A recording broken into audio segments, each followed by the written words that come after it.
नमस्कार दोस्तों, मैं आपका दोस्त संदीप झा मिस्टर प्रॉफिट। आज के इस एपिसोड में आपका स्वागत करता हूं। दोस्तों, आज हम बात करने वाले हैं एक ऐसे सब्जेक्ट के ऊपर जिसके बारे में लोग काफ़ी कम बात करते हैं, लेकिन वो सबके लिए ज़रूरी है। जी हाँ, हम बात कर रहे हैं रिटायरमेंट की। रिटायरमेंट सिर्फ एक एज नंबर नहीं है कि आप 60 साल के हो गए, 65 साल के हो गए, अब रिटायर होना है ना।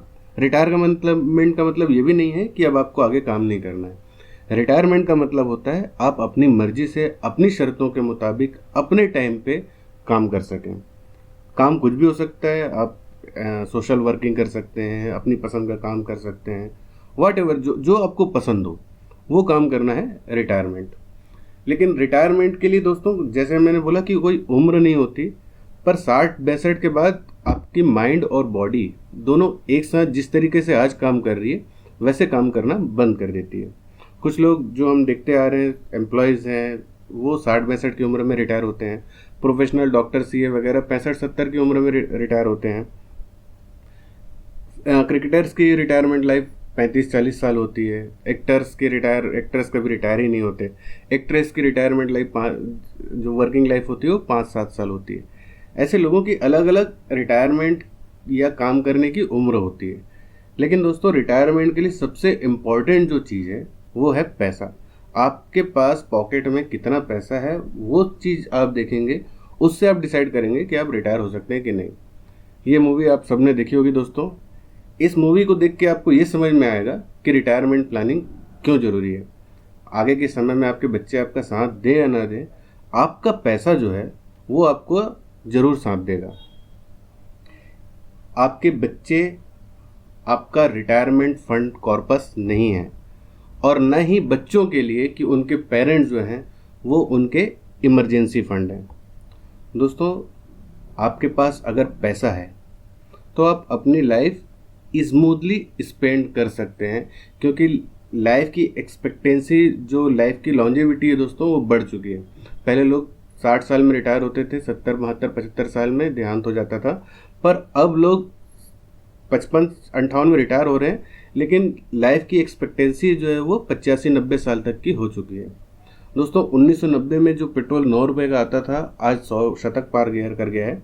2030-2035 में आप सोच सकते हैं कि उसकी वैल्यू क्या होगी।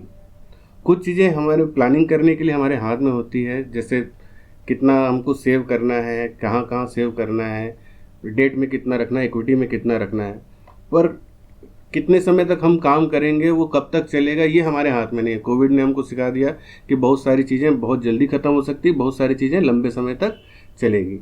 मार्केट रिटर्न और गवर्नमेंट की जो पॉलिसीज़ है वो हमारे हाथ में नहीं है। तो हमको प्लानिंग ये सारी चीज़ों को समझते हुए करनी है कि किस तरीके से हम चीज़ों को एडजस्ट करके चलें कि हमारा एक बड़ा सा कॉर्पस बने। बड़ा सा कॉर्पस बनाने का सिर्फ और सिर्फ एकमात्र माध्यम जो है वो छोटा छोटा निवेश, छोटी छोटी SIP। रिटायरमेंट क्यों ज़रूरी है? आप रिटायरमेंट होने के बाद रेगुलर इनकम चाहते हैं, ट्रेवल करना चाहते हैं, लाइफ की सिक्योरिटी चाहते हैं, हॉस्पिटल एक्सपेंस के लिए आपको खर्चे चाहिए। ऐसी बहुत सारी चीज़ें हैं जिनके लिए आपको पैसे चाहिए। वो पैसा कैसे इकट्ठा करना है, आज हम इस बारे में पूरी डिटेल से बात करेंगे। दोस्तों, ये जो मैं आपको प्रेजेंटेशन दे रहा हूँ, ये दे रहा हूँ टाटा रिटायरमेंट फंड के बारे में। ये एक ऐसा फंड है जो आपकी लाइफ साइकिल के हिसाब से आपके लिए कॉर्पस क्रिएट करने का, और उस क्रिएट हुए कॉर्पस को धीरे धीरे आपको मंथ बाय मंथ या क्वार्टर बाय क्वार्टर डिस्ट्रीब्यूट करने का काम करें। दोस्तों, ये वाला जो फंड है ये लाइफ साइकिल के अलग अलग स्टेज पे अलग अलग तरीके से काम करता है। दोस्तों, लाइफ जो है 30-30 चैलेंज होती है। 30 साल आपके पास वर्किंग लाइफ होती है, 30 साल बचे, 25-30 साल आपको खर्च करने। जैसे मैंने बताया कि लाइफ की लॉन्गेविटी बढ़ गई है। आप अभी दिलीप कुमार जी को देखेंगे तो 95-96 की, 94 की एज में उनकी डेथ हुई। और भी अपने आसपास आप देखेंगे तो आपको कई लोग मिल जाएंगे जो अभी भी 85-86 नॉट आउट चल रहे हैं। ये जो फंड है दोस्त, क्योंकि हमको SIP के माध्यम से एक्यूमुलेट करना है, तो हमको पता होना चाहिए कि हमारा जो पैसा लग रहा है वो किस क्वालिटी के स्टॉक में लग रहा है। ये ग्रोथ एट रीजनेबल प्राइस वाले रूल को फॉलो करता है और आपके लिए ऐसे स्टॉक चूज करता है जो आपको लंबे समय में अच्छा और बेहतर रिटर्न दे सकें। फिक्स्ड इनकम कैटेगरी में, डेट की कैटेगरी में इसका जो क्राइटेरिया है वो थोड़ा सा डिफरेंट है। डेट की कैटेगरी में ये FELT का प्रोसेस जो है फॉलो करता है।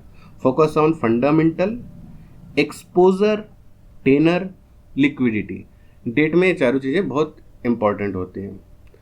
आइडियल इन्वेस्टर कौन है इस फंड के लिए? इस फंड के लिए जो रिटायरमेंट की सोच रहे हैं वो सैलरीड एम्प्लॉय जो रेगुलर इनकम देख रहे हैं अपनी सेविंग से रिटायरमेंट के बाद, सेल्फ एम्प्लॉयड जिनके लिए गवर्नमेंट ने कोई प्लान नहीं किया है, तो वैसे खैर रिटायरमेंट के लिए के बाद जो पेंशन होती है वो भी सारी कुछ बंद हो चुकी है।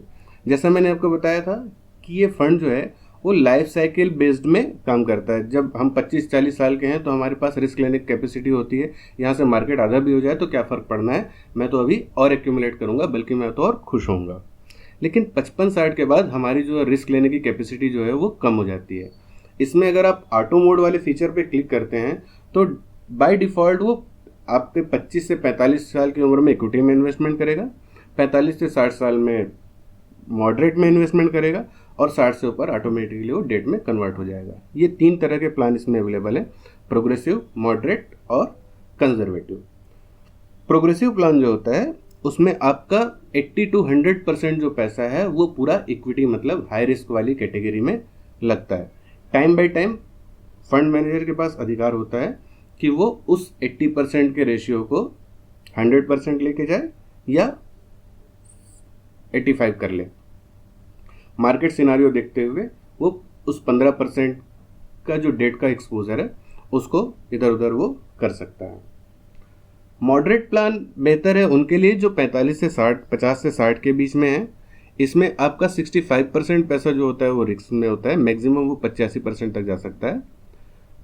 15 से लेके 35% का पैसा जो होता है आपका डेट में होता है, जो आपके पैसों को सिक्योरिटी और स्टेबिलिटी देने का काम करता है।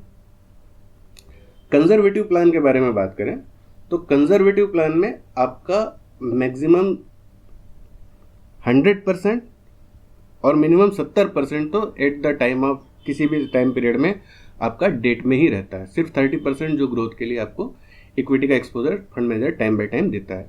प्रोग्रेसिव प्लान ने पिछले 5 साल में 15% का रिटर्न दिया जैसा हम कमिट करते हैं, और 3 साल में 11%, 1 साल में 38%। पिछले 1 साल का रिटर्न देखने का तो कोई मतलब नहीं है। मॉडरेट प्लान ने पिछले 5 साल में 13% का, 3 साल में 10% का और 1 साल में 33% का रिटर्न दिया। और कंजर्वेटिव प्लान जो हम एक्सपेक्ट करते हैं कि 8 से 8.5% मतलब बैंक से 1.5-2% ज़्यादा रिटर्न मिले और लाइफ में शांति रहे, ईजिली आपकी इनकम जनरेट होते रहे, इस टाइप से कंजर्वेटिव प्लान को डिफाइन किया गया है। आगे बढ़े दोस्तों, तो अब मुझे पैसा एक्यूमुलेट करना है। पैसा एक्यूमुलेट करना है तो मेरे पास एक टाटा रिटायरमेंट फंड की बुकलेट है, आप किसी भी एडवाइज़र के पास मिलेंगे तो मिल जाएगी। आज की मेरी जो खर्च है, सपोज मैं आज 35 ईयर्स का हूँ और आज का जो मेरा मंथली खर्च है वो लगभग 50,000 है, तो मैं इस सैलरी को 50,000 पे ले आता हूँ। इस 50,000 का जो मेरा फ्यूचर का एक्सपेंस होगा जब मैं रिटायर होऊंगा 60 साल के बाद, तो वो बढ़ के 1,70,000 रुपये हर महीने का हो जाएगा। और इसी लाइफ स्टाइल को फॉलो करने के लिए, इसी लाइफ स्टाइल को मेरे को जीने के लिए उस समय 1,70,000 पर मंथ के लिए मुझे 3,70,00,000 रुपए के कॉर्पस की ज़रूरत होगी। अब ये 3,70,00,000 का कॉर्पस मैं कैसे क्रिएट करूँगा? इस 3,70,00,000 के कॉर्पस क्रिएट करने के लिए मेरे को सिस्टमेटिक इन्वेस्टमेंट प्लान करना होगा, SIP करनी होगी। जैसा मैंने बताया कि अभी मैं 35 साल का हूँ, मेरे पास 25 साल का समय बचा हुआ है वेल्थ को एक्यूमुलेट करने के लिए। 12% का अगर मैं रिटर्न एक्सपेक्ट करता हूँ अपने इक्विटी म्यूचुअल फंड से, तो मुझे 3.7 करोड़ करने के लिए आज से 19,000 रुपये हर महीने की SIP करनी होगी, तब जाके मैं 25 साल में 3,70,00,000 रुपये लगभग बना पाऊँगा। लेकिन मैं 1 साल डिले करता हूँ, 1 साल मैं देर कर देता हूँ, सोच लेता हूँ कि अभी नहीं करता यार, अगले साल से करूँगा, तो मुझे 19 के बजाय 22,000 करना होगा। 2 साल डिले करता हूँ तो मुझे 25,000 रुपये हर महीने करना पड़ेगा। और 3 साल सपोज मैं डिले कर लेता हूँ तो मेरे को 29,000 रुपये हर महीने इन्वेस्टमेंट करना पड़ेगा। दोस्तों, जितना मैं लंबा टेनर दूंगा उतना ज़्यादा मेरे को एसआईपी के लिए का इन्वेस्टमेंट, एसआईपी का जो खाद है वो मेरे को बढ़ाना पड़ेगा। अब सिस्टमेटिक विड्रॉल प्लान देख लेते हैं कि मैंने पैसा तो जमा कर लिया भाई, अब इसे मैं विड्रॉल करता हूँ तो 10 लाख रुपए, एक लाइव एग्जांपल देखता हूँ। 10 लाख रुपए किसी ने 25 जुलाई 2016 को इन्वेस्टमेंट किया और 3 अक्टूबर 2017 से मतलब 1 साल के बाद से उसने 6,666 रुपये 8% के हिसाब से विड्रॉल करना शुरू किया।